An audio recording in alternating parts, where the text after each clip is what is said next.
What's up? It's the Plan Man. I'm walking around touch base. Triathlon.com.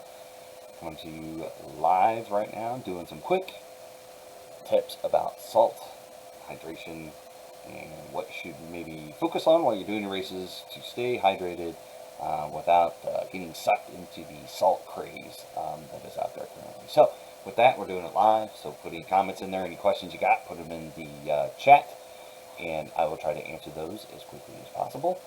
And let's jump right into it. So salt, the real deal. Some recommend endurance athletes consume 300 to 600 milligrams of sodium per hour of salt during prolonged exercise. So when they say some, there's plenty of studies out there, one way or the other, but really there is no definitive study that says, yes, this is how much salt you need, but you do need some. So you got to pay attention to having a little bit of salt in there, but don't go overboard and maybe don't go underboard. So just depending on which study you go out there and find, 3 to 600 is kind of that sweet spot that you need to be focusing on. But again, everybody's individual, so you may be a little bit different. Sodium losses vary from person to person, situation to situation. So like I said, if it might not be the best scenario for you to go through 300 milligrams of sodium per hour, or 600 might be a little bit too much. So you need to know what your situation is.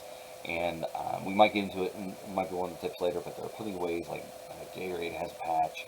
There's some other entities out there that will test your sweat and find the consistency and how much salt and actual fluids you are losing per hour working out. So person to person, it's a little bit different. So don't always just say, okay, 3 to 600, and that's me, I'm going to go with it. Endurance athletes might need more sodium than the general population. So that's another situation where, when you're out there and you're doing 18-mile runs and it's, 80 degrees and 75, 80% humidity, probably sweating a little bit more than typical, maybe a weightlifter weightlifting in an air-conditioned gym or something like that. So endurance athletes are a little bit different, and that's why it kind of goes back to the other ones that it varies from person to person, situation to situation, and what you're doing. Some are worried about the health effects of adding pure salt. So there's some situations where if you look, you can find tons of information out there. Some are worried about the possibility of adding more salt to your diet than you really need. Could cause some extra problems. So you always got to, kind of look out there. Like I said, if you're going to the extreme end and like, I'm a salty sweater, I want to do 600 milligrams an hour of sodium and just add that. I want to do base salts, I want to do whatever salt. There are some out there that have concerns that it may cause adverse health effects. So make sure you do some reading and some background information before you just jump on the pure salt train. Some argue there is surprisingly little scientific evidence that salt consumption during exercise provides any benefit. So again, it may be anecdotal. It may be just a placebo effect. It's like, oh, I do some salt and, my body feels better and it keeps me going. So, if it's licking a salt stick and, it's adding like 100 milligrams of sodium per hour and it's really not like that much, like tilt the scales, but it makes you feel better, maybe it's worth it. So again, everybody's a little bit different, and there's not as much when I was doing my digging out there to find really solid background. You can find one study that says it's great, one study that says it's detrimental. So it just depends on who you read out there. The notion that sodium depletion during exercise causes muscle cramps may be false.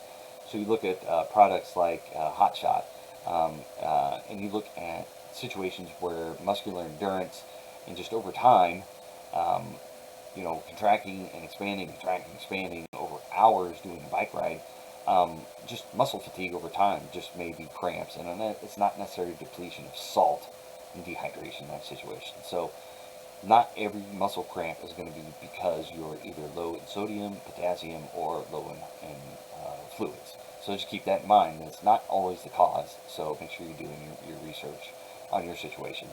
Salt may not stop cramps, but it could delay them. So there's a little bit of information that adding a little bit more salt or keeping a good salt concentration over time may delay the onset of cramps, but may not totally take care of them. It's may not, you're cramping on the ground and here's a salt stick and oh my gosh, you bounce up and I'm ready to go. But it may delay the onset of them. So keep that in mind. Again, this is a situation where it may not be true for you every time, but maybe you go back and you do a little experimenting and training and see kind of what helps you out.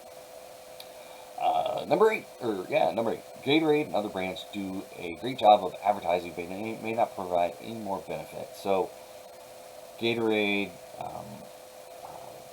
Powerade, all these other drinks out there, they do a great job. They have a big marketing budget, and their pure goal is to have you buy their product. So how are they going to make you buy your product? They're going to say, oh my gosh, you want to avoid cramping during a race, and this is what will save you from cramping, is our super duper drink with lots and lots of sodium. It may or may not.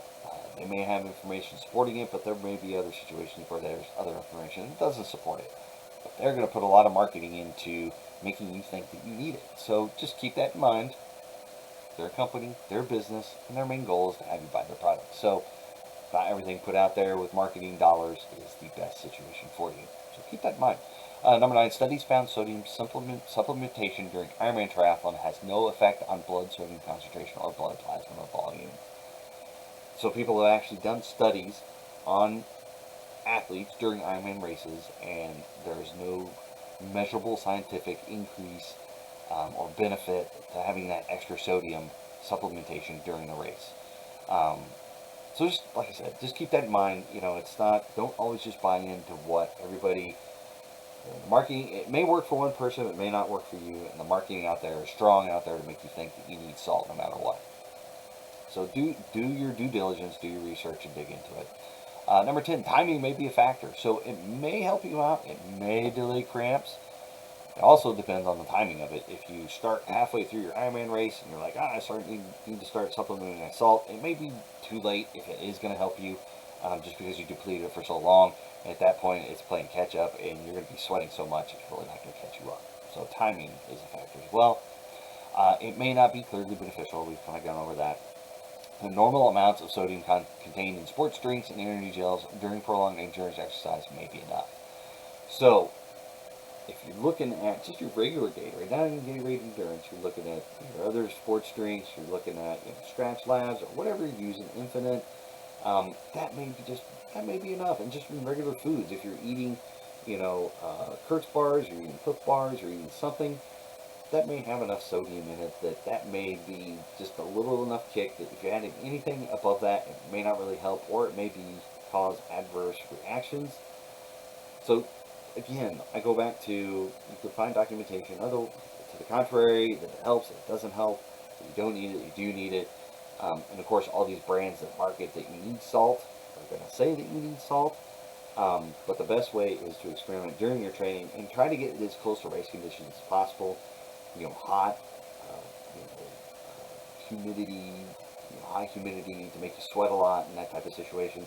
Like I said, do your sweat testing. Gatorade has their patch out there. There's other brands that have their sweat testing equipment out there that you can wear a patch and get that information, how much sodium you're losing per hour, how much fluid you're losing per hour in certain conditions. So do your due diligence, do your testing out there, and find what works for you in training. So on race day, try to have the best plan as possible, and then if it didn't go your way, lessons learned, and implement it for the next race. So with that, this is a quick tip. I didn't want to take on too much of your time. Hopefully this helped you out in the video. See us on Facebook, give it a like. YouTube, give it a like, give it a subscribe, hit the bell notification for future videos. Any questions, put them in the comments. I'll see them. I'll just try to get back to you and answer any questions you got. So with that, see you next time. Happy training. See you at the finish line.